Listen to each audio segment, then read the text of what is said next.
छत्तीसगढ़ प्रदेश Congress committee के अध्यक्ष दीपक बैज ने राज्य की साय सरकार पर कड़ा प्रहार किया। उन्होंने प्रदेश में चरमराती शिक्षा व्यवस्था और लगातार बिगड़ती कानून व्यवस्था को लेकर चिंता जताते हुए कहा कि आम जनता और स्कूली छात्र सरकार की अनदेखी से परेशान हैं।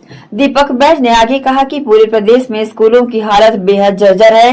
कहीं शिक्षक नहीं है तो कहीं स्कूल भवनों का अभाव है, जिसके कारण बच्चों का भविष्य अंधकारमय हो चला है। स्थिति इतनी गंभीर हो चुकी है कि मासूम बच्चे पढ़ाई छोड़ सड़कों पर प्रदर्शन करने को मजबूर हैं। कानून व्यवस्था के मुद्दे पर सरकार को घेरते हुए प्रदेश कांग्रेस अध्यक्ष ने कहा कि छत्तीसगढ़ में अपराध का ग्राफ खतरनाक स्तर पर पहुंच गया है। राजधानी रायपुर में लागू कमिश्नरी सिस्टम को पूरी तरह विफल बताते हुए उन्होंने कुछ हालिया घटनाओं का जिक्र भी किया।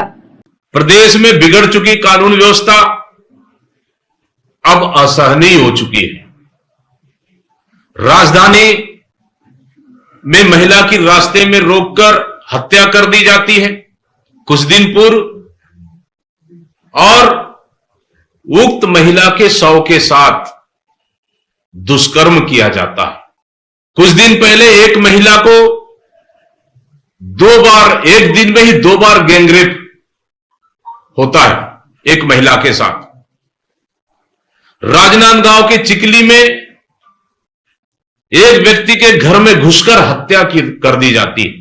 मतलब इसी तरह से राजधानी में कमिश्नर सिस्टम पूरी तरह से फेल हो चुका है कि हर दिन लगभग 6 हत्या पूरे प्रदेश में, हाट बलात्कार, और प्रदेश सिर्फ भगवान भरोसे चल रहा है।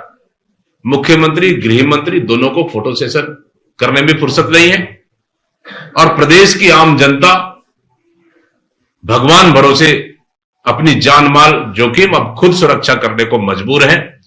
लेकिन राजधानी जैसे जगह सुरक्षित नहीं है, फिर प्रदेश के अन्य जिलों में तो कल्पना करना भी दुर्भाग्य है।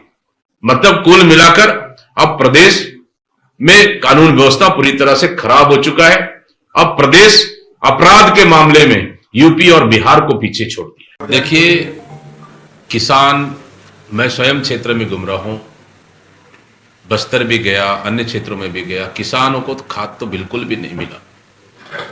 किसान इस समय खाद के लिए दर दर भटकने को मजबूर है।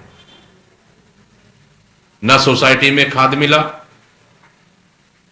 ना बाहर महंगे दामों पे खरीदने को मजबूर। खाद, नकली खाद आप किसान ले जा रहे हो, खाद पानी में गल भी नहीं रहा है।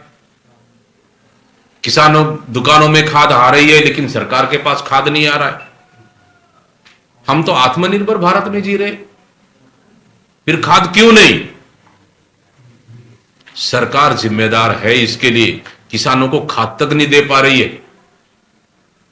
किसान इतना परेशान है इस समय खाद के लिए, और कहीं ना कहीं जो खाद थोड़े बहुत बचा हुआ था उसको कालाबाजारी कर बेचा गया है, जिसका कारनामा किसान भुगतने को मजबूर है।